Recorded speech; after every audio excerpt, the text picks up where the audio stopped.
Et pour na koyebisa bino ke le 8 mars eza mokolo monene oyo esengeli yo maman elenge ya mwasi ozanga te.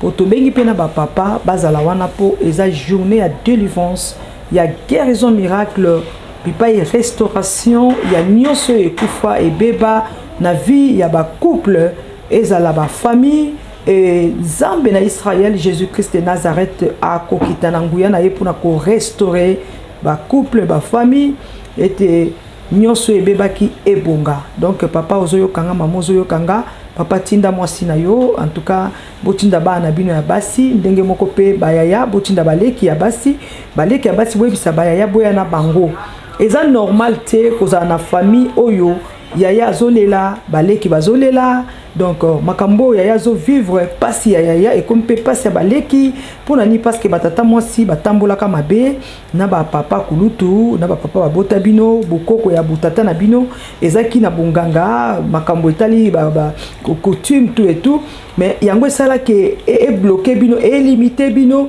makambo simba kate mabala malunga te ba vie bongaka te soko tali kota bo maman kindoki ya famille ba maman e konza bino bana uta na bokoko ya kote ya bo maman na bino. Et makambo nyonso ba maman leki ba maman kulutu ba oncle, donc ba vieux bango ba mena ya pasi ya ba limite le pe komi ko bino pe bana, donc bokomi na ba problème. Donc bozo bika na famille moko zo mona ke banda boza na kati ya lopango wana mutu mota bongaka mutu moko te makambo ne simbaka ozo remarquer que makambo na bino za ka mabe.